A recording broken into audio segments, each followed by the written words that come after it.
How's it, guys? And welcome back to another episode of the PH Journals podcast. In today's episode, we're talking all about personal brands. So, guys, like mentioned before, we're talking about personal brands in this episode, and it's a unique opportunity for me to give my perspective on where the PH Journals brand started, where it is today, and where I would like it to go in the future. Now, what does this mean? What does this mean when it comes to a topic of building your personal brand? Well, essentially, just that. You are building your personal reputation online through social media platforms, and you're building a presence out there in the industry. Now, I've discussed this topic before. However, it is important to understand that in an ever-growing world now, with the likes of AI and all these sort of things that have been developing through social media and online platforms, it's important for us to realize, and more so now than ever before, it's a constant evolution. There's a constant upgrade to platforms, to social media content. It keeps moving. So although I've done an episode on this topic before, it's a great topic to keep having the discussion year in and year out. And myself and Robin had a discussion on this very podcast about social media and the influence industry leaders have. And I thought, to keep up with the topic, to keep that enrolling, we're about to start the hunting season as professional hunters. If you guys haven't already started, I see a lot of guys have got massive activity out there. And I thought, well, I'm not sure where I am in the pecking order when it comes to, I hate the word social media influencer, but the influencer within the industry. However, I've worked really, really hard on my personal brand to deliver not only good, authentic, organic content, but also to deliver an upgrade, or not upgrade, upgrade's a terrible word for it, but um, develop and uplift my personal self esteem through the journey I've had on social media. And I've been very, very fortunate to put myself into the position where I can use this as a point of topic, use this as a point of reference, and hopefully encourage other individuals out there. Because the more positive influences we have in the industry, the better it is for the entire industry as a whole. Because, like we mentioned in the previous episode, is that although I don't like the word influencer, you will always have an influence. Whether you've got one follower or 10,000 followers, there will always be somebody that you will influence. And for an hunting industry that is a controversial topic, that is something I want to do positively. And if I can project and reflect on my situation out there, and a lot of people can relate to that and embed it into their own personal brands, that's an important topic to have. And I would like to share that with you guys. So how I've structured this podcast is pretty unique, because I'm going to tell my personal journey as a personal brand, from when PH Journal started to where it is now, to where I would like it to go in the future. And then I've broken down for some of the talking points, key talking points that we can have within our industry, and developing your own personal brand. So before we get into the talking points, PH Journal started as a personal journey for me. And I started the brand back in 2016 when I arrived back from the United States on a marketing trip. And I remember sitting in my home and understanding that the outfitters have played such a massively important role in our industry. But without the professional hunters, there wouldn't be any outfitters. And without any outfitters, there would never be any safaris happening. And hence the circle of conservation started for me. And I started piecing a lot of things together, and I realized how important professional hunting was to the industry.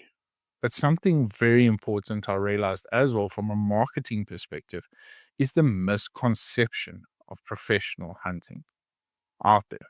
So when I started PH Journals, I started it for two things. The most important thing was conservation. I wanted to deliver on ethical conservation efforts and showcase that through social media platforms. But also, in essence, I wanted to deliver on how important being a good, honest, ethical professional hunter was for the industry. And I wanted to stress that I always saw professional hunting similar um to a professional sportsman. You've got the athlete who are the professional hunters, you've got the club who are the outfitters, and then you've got the fans who are the clients that come in and pay for the safari. And where you are delivering on entertainment and sport and all of that is through the hunting adventures. And I always looked at this and I wondered, and I grew forever. My concern for the industry grew when I realized that more and more professional hunters were, it's not that they weren't getting paid fairly. The problem came in is when South Africa economy kind of took a turn for the worst. The dollar strengthened against the rand. We went from, I think, 12 rand to a matter of 18, 20 rand in some situations in a matter of a couple of years. And the problem with that is, although that the the exchange rate was wonderful for the tips, the base model of economics for professional hunters, interest rates and all that sort of things, groceries and all that, became a much more challenging factor. Back in 2018, when I did my research, there were 1,645 professional hunters registered. And of the 1,645 professional hunters, only 1% of them own their own house, which was a concern for me. Now, that 1% also was part of a mass amount of professional hunters. Their fathers and grandfathers had properties, had farmland, and all that sort of stuff. So they considered that as them owning that piece of land. However, the vast majority did not have such luxuries. And I'm talking about guys that were living on farms, working in managerial positions, but could never really understand and afford their very own home because they had a number of other bills. They had to pay for dog food, for vehicle payments. If they had kids, it was medical aid and all that sort of stuff. And that drove me to try and figure out how professional hunters could have a more sustainable footprint in an industry that is worth over 6 or 7 billion rand. And that's where PH journals kind of shifted. I always knew that conservation was always going to be a part of it. But part of that conservation was having a healthy professional hunting ecosystem. Now, to date, I still don't have any answers, which is frustrating for me because although I've experimented on my own life, I've walked away knowing that it's becoming more and more difficult for professional hunters to make a sustainable living in an industry that we love so much. And the more I do this, the more drift further and further away from really finding those true answers. Now, I've tried a bunch of different things. I've bought properties. Um I've done social media. I've tried to get monetized on YouTube, which I have, and the amount of money you make from YouTube is never going to be sustainable. It's not even close to that because you're working in such a niche and controversial market. I'm saying this now, in 10 years' time, it might be a different story. But right now, as it is, it's difficult. I've gone down the route of trying to figure out side jobs on social media. The other day, I asked the question in a professional hunting group. I said to a lot of professional hunters, I said, guys, what do you supplement yourself financially out of season? And a lot of guys went the route of beekeepers, scrap metal agents, and all these sort of things just to sustain themselves until the hunting season starts. Because that is not all about the money then. It's about a fulfilling a passion and a lifestyle that they're incredibly passionate about. And I keep thinking back to myself, but if they are so passionate about it, what about all these financial gurus and these financial advisors and all these guys that pop up onto YouTube and say, guys, listen, follow your passion. Because if you follow your passion, you're going to make a success and you're going to be a successful person out there. Don't get me wrong. Please don't get me wrong. There are incredibly and extremely successful professional hunters out there. And I'm hoping that one day I'll get to have a conversation with them on the podcast. But in the same sense, majority of the professional hunters, when we look at them from an economically traditional standpoint, they are not as successful as what we thought they would be. And when I talk about this, yes, you can clarify success in a completely different way. It doesn't have to mean you own your own house by 25 or 26. It doesn't mean you have to have no debt. It doesn't mean any of that sort of stuff. It means that you have to have a sustainable income. You can sustain a family and you can sustain a livelihood, which includes your medical aid, your retirement annuities, investments, and all that sort of stuff. So when you look at it from that, there are not a lot of professional hunters that can turn around and say, I'm financially comfortable. And that is why I believe that it's not my obligation, but definitely why PH Journal started was because I want to look out for my fellow professional hunters, because I believe they are the cornerstone of conservation in this industry. Without professional hunters making good ethical decisions, conservation practices cannot happen. There are some wonderful individuals out there, from outfitters to breeders to the majority of the industry is filled with incredible human beings living and sustaining a lifestyle for the good of our wildlife. However, and I say this with pride and I say this with passion. However, I still feel that professional hunting holds a very, very, very important keyhole in the circle of conservation within South Africa, most importantly within South Africa. If we look at some of the stats I've written down here, when it comes to professional hunting, you're looking at about an 80% chance of being divorced. Um, uh, a lot of professional hunters have had to shift off medical aid plans to hospital plans. I'm not saying that's a bad decision by any means.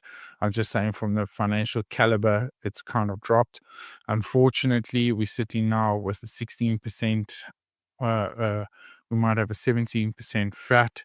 We're looking at about 65% of all professional hunters do not own their vehicles. So what I mean by this is that a lot of these vehicles are taken out on HP, hire purchase. Money is owed on those vehicles. 65% of the professional hunters are in that situation. 72% of professional hunters believe that they do not make a sustainable living from professional hunting. And that's an important one. So getting back to what this topic is all about, and then he's building a personal brand.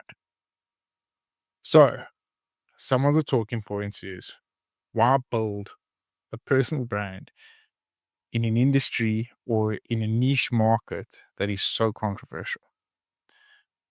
Well, there's a lot of things. So, if you build a personal brand and you grow over social media, you can look at things like sponsorship, generating your own price, because people are going to pay top dollar to hunt with you.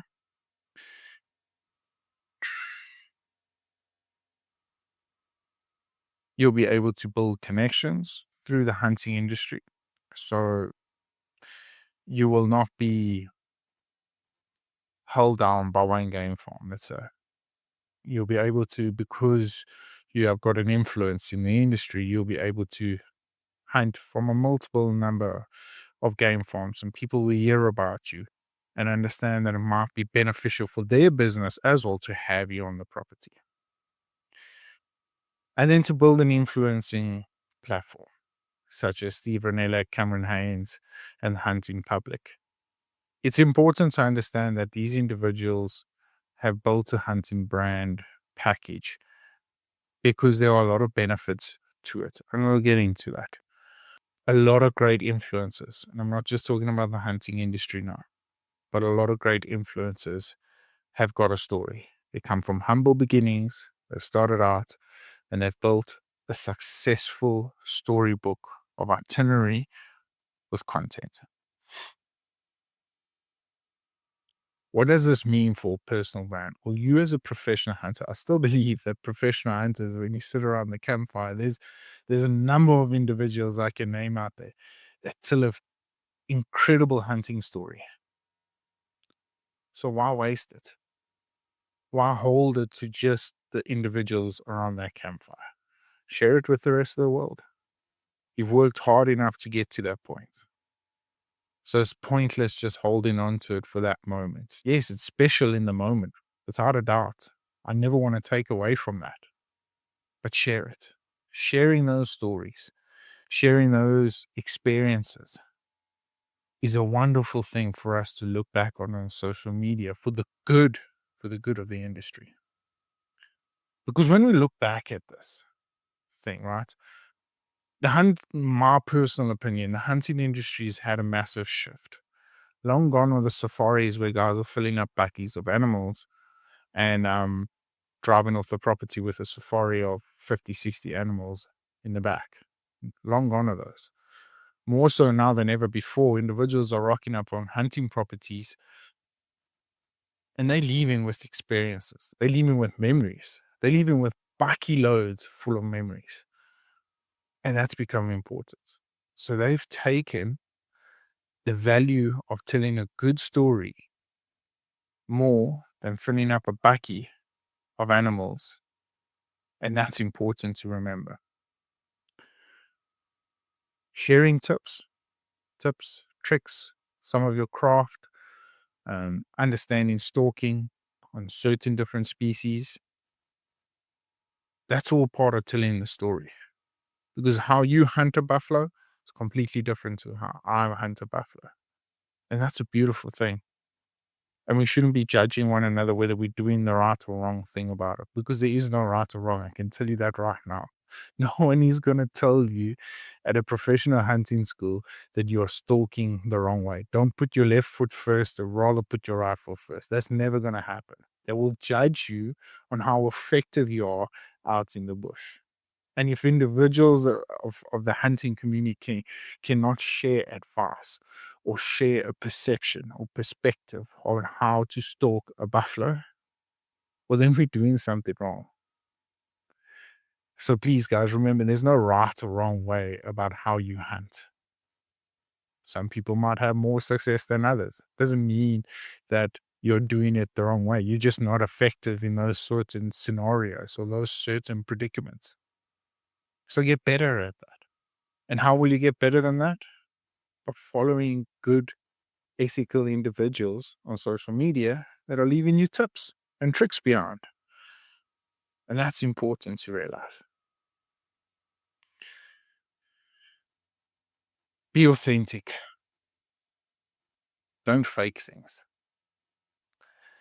One thing I've said about this industry, and me and a good friend of mine, Wayne Dell, I've mentioned him a number of times on this podcast or on this podcast platform, because we just have such great conversations about how the industry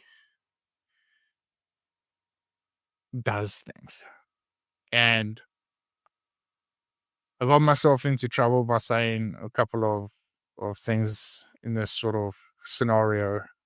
Um, but hunters out there, hunters in the hunting industry in South Africa, I'm talking about South Africa now, and a very small minority of it, the guys that are wanting to build up a brand, build up a correspondence, we are very bad at accepting or projecting sponsorships.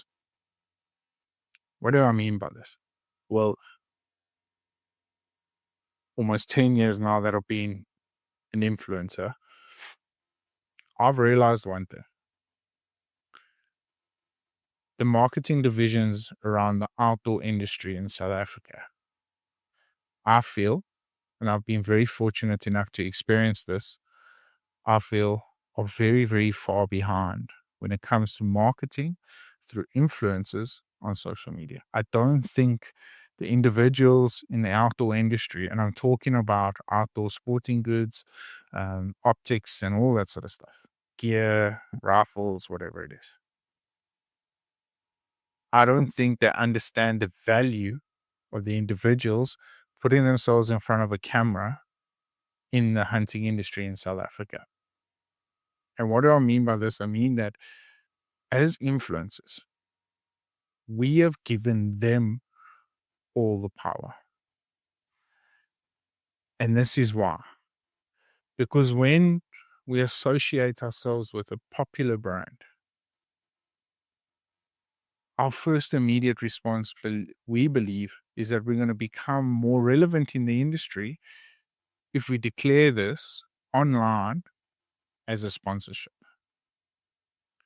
So, for instance, if you get onto the Vortex um, program or whatever it is, I can't remember if it was Vortex. Anyway, there's a number of there's a number of hunting companies in South Africa that you become a, a pro staff member, and they don't give you those products.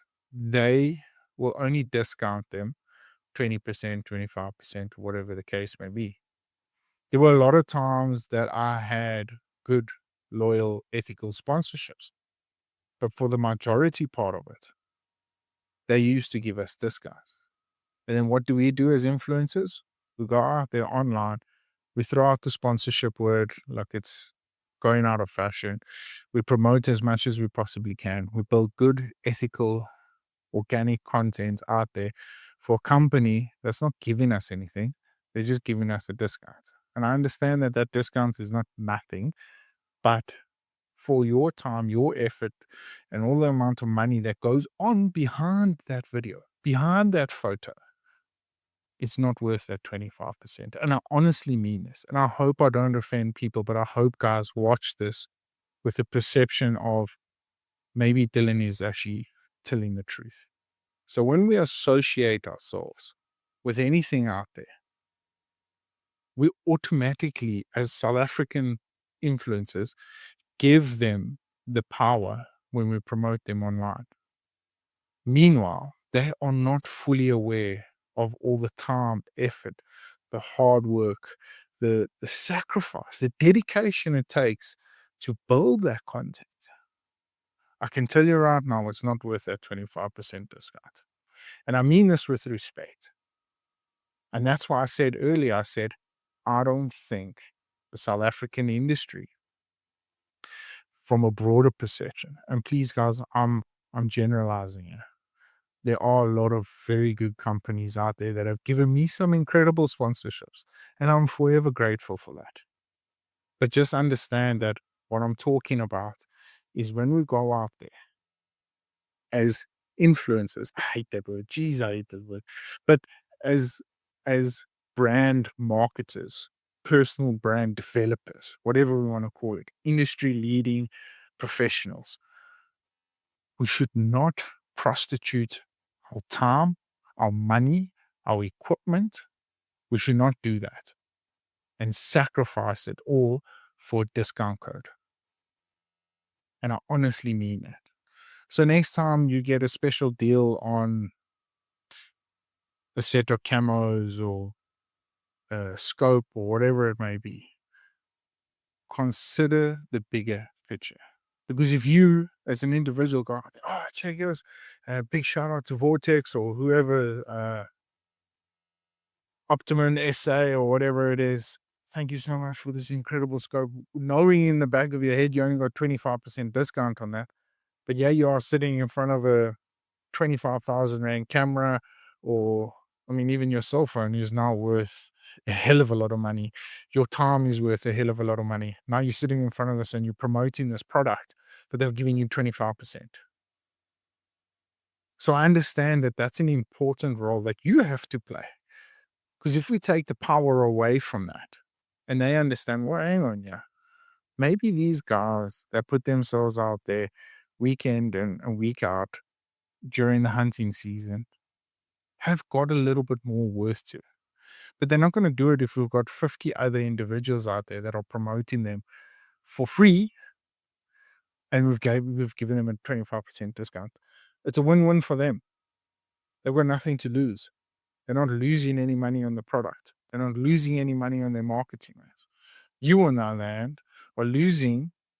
You might think you're gaining credibility, but you're losing credibility through popular brands because they're saying, oh, bro, hang on, yeah, I gave you 25% last time and you marketed my stuff. Now all of a sudden you want it for free and you want to carry on marketing. No, it's fine.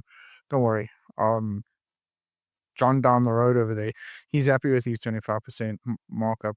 He's got 1,000 followers less than you. He'll promote it for us. And that's where we lose our control. Now, I'm not saying this out of frustration. I really am not. I've gotten to a point in my career where, and I've had this discussion with many, many people. I've gotten to a point in my career that if a brand would like to join the PH Journals brand, you guys are more than welcome to. But just understand the work and the effort I put in is good, quality, ethical, organic content. And if you want to be a part of that, my door is always open. If not, I've been paying my way for the last 9 years anyway. It's not going to change. I'm not going anywhere. I'm going to carry on building. Oh no.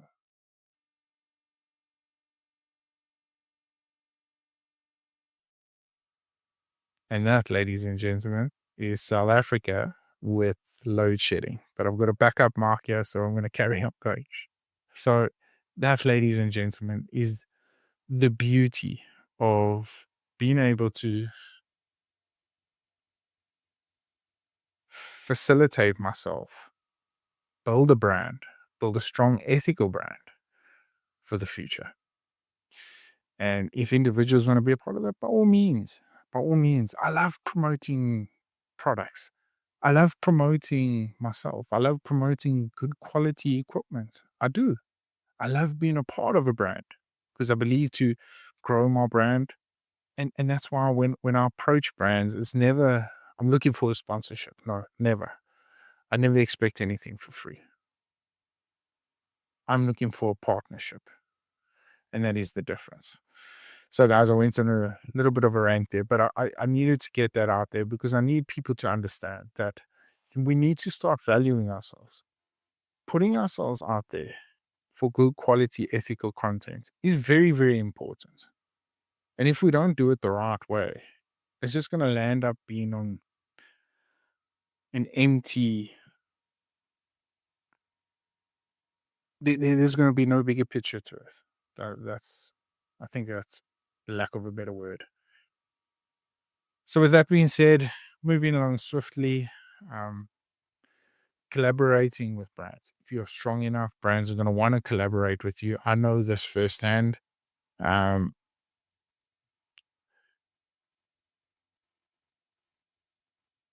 so, another big thing is being a face of the industry is very, very important so that people can relate to somebody. A lot of the times, when a lot of my friends, Bossy, Wayne, or whatever, they'll have youngsters reach out to them. Likewise with myself, on a daily basis, I'm always having a conversation with somebody about the hunting industry. There's a point of reference to that. And if you are a good, strong, ethical brand in the industry, people are going to look up to you for that point of reference. And that's where it becomes important for you to uphold a good standing and represent your brand to the best of your ability.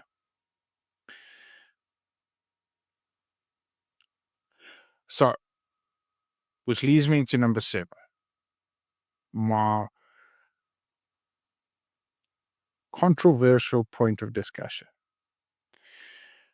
monetizing your brand. We just had the discussion about sponsorships, and I wrote sponsorships down in here.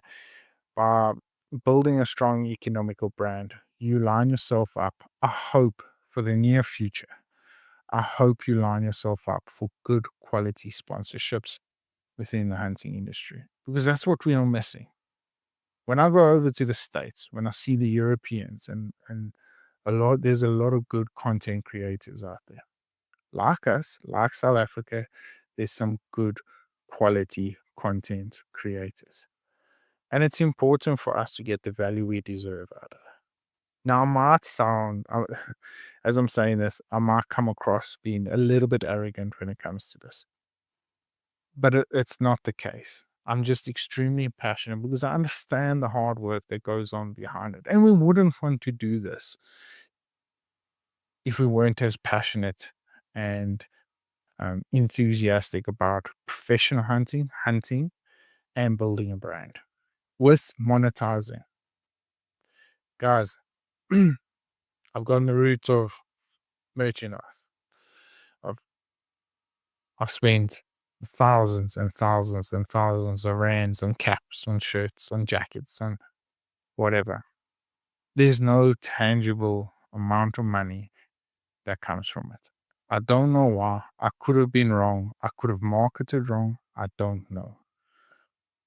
But from what I can tell you, my personal experiences is that it didn't work. However, where it does work is it creates good marketing attraction and it establishes yourself so deeply into this industry that a lot of people can't ignore you. And that becomes important. So I hope there's somebody out there that will break the monetization circle and really make a good living off of content such as this. I'm sitting here today with a podcast that has more than 3 million downloads, a YouTube channel with I think it was six, or close to 700,000 views, an Instagram page with just under 30,000 followers, TikTok just under 30,000, Facebook, okay, has been a little bit slow, and I'm yet to make a sustainable living. Yes, my lifestyle is very expensive at the moment, but I'm yet to make a sustainable living off of this. All of this. The cameras, the phones, the microphones, the lights, everything. It's difficult. It's not easy. I still have to pay away myself away, and it's hard. It's hard. So build up an ethical brand, an ethical, sustainable system that you think might work, because for the longevity of it, you need to be in this for the long run. It's not going to happen over a year. It's not going to happen over 2 years. 5, 6, maybe. I'm hoping to get 10 and more. And then I can really look back at this and say whether it was a true goal that I set, because I have. It's a goal that I'm constantly following. And although I've taught myself not to look at the end and rather enjoy the small victories, it's difficult to stay motivated when times are tough. But so far, it's been a hell of a lot of fun. Um, so, guys, in closing, I know I've discussed this brand before, this brand episode before. I know I have. But like I said, I feel it's something that we can keep having the discussion about, because it is still going to change. With the introduction of AI now, I personally believe things are going to get a hell of a lot easier when it comes to content creation.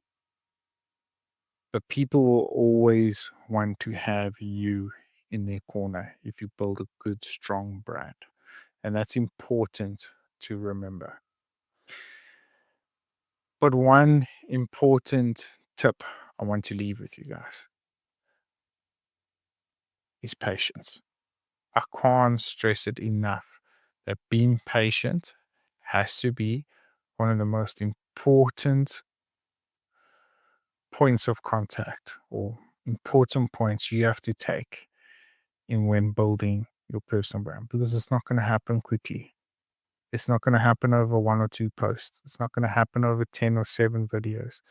It's not going to happen over 30 or 40 podcasts. You have to be patient with the process and enjoy it. Most importantly, enjoy it. Enjoy it as much as you do when you go out hunting, because you're technically combining something that you enjoy at the hunting side with something that's essential, the social media side. And if you can enjoy those two things and marriage them together, which is pretty easy in our industry, you've got a winning recipe. So, guys, another short, sweet, load shedded, interrupted podcast. I hope you guys enjoyed this one. I had a lot of fun prepping for it, and I had a lot of fun remembering and reminiscing down the road of where I started with PH Journals. And I'm looking forward to growing every step of the way. So, for myself, if you are, happy hunting. Until then, stay safe, stay blessed, stay humble. I'll catch up with you guys soon.